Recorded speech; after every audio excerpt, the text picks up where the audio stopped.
Do you wish that all things wealth and finance were much easier to understand and not presented by a bunch of beige cardigan-wearing geeks? Welcome to the Clever Investor Podcast, where we're dishing up the easiest to understand finance program served in bite-sized chunks, so your brain will thank you as your knowledge grows. Hosted by the brilliant Owen Taylor, a multiple award-winning expert with a glorious knack for explaining the complex world of wealth in the simplest of ways. Hey clever investors, and welcome to another show. Today's topic is really simple: old versus new. So let's cut straight to the chase. Investing in property has one clear aim, and our aim is to build as much wealth as possible with the least possible risk in the smallest amount of time.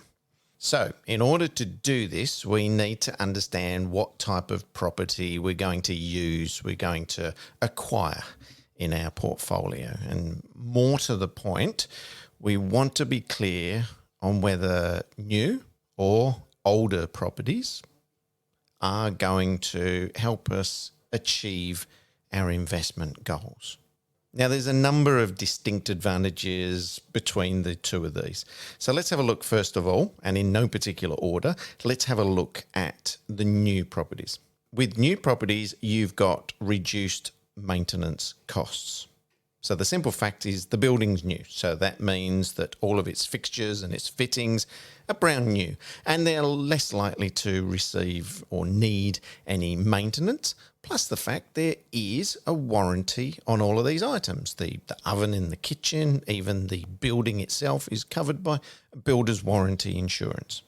Now there's also, and the stats show us, that there's lower chances of vacancy rates. So the desirability of living in a new property, and it doesn't matter whether it's an apartment or a townhouse or a home, it's new, or it's very relatively new.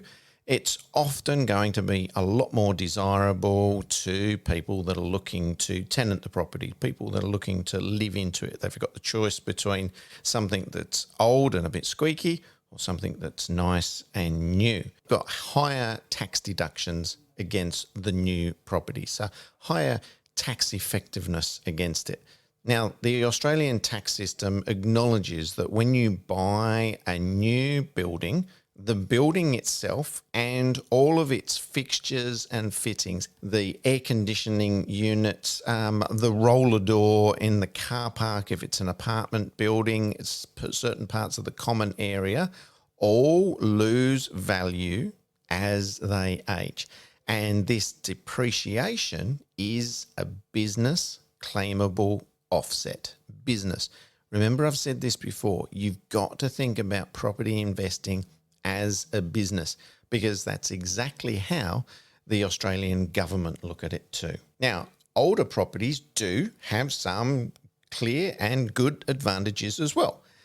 Due to the age of the property, you're going to be able to purchase an older style of property for comparatively less than a new property. The yields on older property can sometimes be slightly higher than newer properties as well. And that's partly to do with the fact that your purchase price, the amount you've paid for the property, is lower. The yields on the property on older properties can be slightly higher. Now, this comes around from the fact that your purchase price originally was slightly lower and the rents are going to be comparatively the same. I'm talking a bit broad here as well, but you might find a 15-year-old two-bedroom apartment in the same suburb area is going to rent fairly similar to that sort of brand new two-bedroom apartment, and the same sort of thing with houses. There will be some slight changes in this, but your yields can look better on paper. Now, it's not necessarily the case once all of the tax deductions have been accounted for with a new property. But up front, the yields do look stronger. But the yield, so how much rent we're receiving, is not the be-all and end-all of having a property. Okay, remember, it's the growth, what's happening with the growth in the suburb areas That's where our real wealth is created from. Another thing is, because the property's there right in front of you and it's completed, you're less likely to have some shortfalls with bank valuations. Going back to the days when I had the finance business as well, when you're negotiating with the property, there's you can get the valuation done beforehand while you're probably still negotiating on the property, or maybe that property's going to auction, so you can get these things done prior to hand. So the knock-on effect of that is that the financing of these can sometimes seem a bit easier. But don't forget, of course, you're going to have a mortgage broker doing all the legwork for you and doing all the running around on your behalf. Now, with all of those points for new and old taken into consideration, what does it mean? What's our bottom line? Put simply, will this dramatically affect your ability to hold a property? If rents will be higher and are from a better quality tenant, it's far less likely that your property will be vacant in the case of a new property. Depreciation allowances on the value of your property and its fixtures and fittings are also going to make it easier to hold the newer property long term. Another way to look at this is that you'll get better value for your dollar when you're investing in the new property when you compare it to investing in older properties. It's virtually impossible to conduct an exact calculation or experiment on old versus new. Even if you looked at the same purchase price, the chances are that these properties are not going to be within the same suburbs. And they certainly, if we're looking at maybe a 10 or 15-year-old property compared to a new one, they're not going to have the same fixtures and fittings and even the same layout or ceiling heights, or the fact that one's got built-in air conditioning and the other one's got a retrofitted air conditioning unit. You're not comparing apples and apples. Now, another way to look at these things is as a business example. And I know I keep trying to drill it into you that you've got to think about investing in property as a business example, because you are running a business. You're running a business which supplies public housing. In the same way as if we were thinking of starting a hire car business. And so therefore, you're in the business of providing public transport. So the comparison analogy that I've always used for people is if you were looking at starting this hire car business and you're faced with, well, do I buy old cars or do I buy new cars? On paper, the new cars cost more, considerably more. And I think we all know, and you don't need me to tell you, that you could go out and buy a 10 or 15-year-old car of maybe the same brand for considerably less. However, if we're looking at cars, they're not going to be the same, are they? The new cars smell nice and they drive more efficiently and they've got Bluetooth and maybe they're hybrid and their fuel economy is a lot better and they don't squeak when you go over bumps. And the old cars might not necessarily rattle, but they're certainly going to need a lot more maintenance, and they've got no warranty on them as well, have they? Maybe immediately in buying the older car, you need to put it into the workshop and get new tyres or new brakes on it. So have you really saved money on it up front?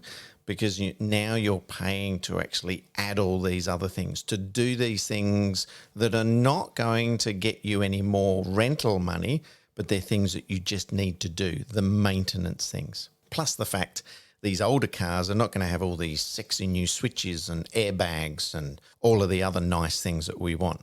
Now, what I want you to do is picture yourself standing out on the pavement outside of these two hire car yards. And let's say, for the sake of this example, you're going to be hiring this particular car for 12 months. It's going to be used by you and your family every single day. What business, realistically, are you going to walk into? What car do you want to drive? Would you prefer to drive for the next 12 months? As the business owner, as it stands, although the new property or car is worth a lot more and it's going to cost you a lot more to buy it initially, what's the long-term cash flow going to look like? And these are the numbers that you must realistically crunch yourself. Chances are that the long-term holding ability of the new property is significantly better. As the business owner, you want cars, or in the case of we're looking at property, which is as maintenance-free as possible. It means you're going to have happy customers living in or driving your product around, and they're going to be happy to renew the lease. And when it is time for them to move on, that you've got other people that want to live in this more desirable style of property. Now, with older property, in order to keep that, you've got to spend some money on them. So you need to very, very importantly and very realistically crunch your numbers. Now, unfortunately, the mistake that I've seen a lot of people make when they're buying older property is they get caught up in the romance of the property, because every time we turn on the telly and we see this amazing amount of renovation shows, they do everything that looks so impressive in an hour, including adverts, and they walk away and it looks spectacular. And you don't see the blood, sweat, and the tears, and also the budgeting costs behind all of these things too. So if you are looking at older property, you got to be realistic about what you're looking at. Don't overcapitalize on these things. But I'll be completely blunt. I'm very much a fan of newer properties. Every time I've crunched the numbers over the years, I think new beats old. What's your opinion? Let me know. Thanks for tuning in, and I'll see you again on another edition of the Clever Investor Podcast. You have been listening to the Clever Investor Podcast, proudly sponsored this week by Blue Wealth Property. Are you ready to start a new investment journey? Get in touch with the industry leaders, Blue Wealth Property. Blue Wealth have a proven track record in using research to identify growth markets, and Blue Wealth have supported thousands of Australians to buy the right property in the right market at the right time. Go to bluewealth.com.au.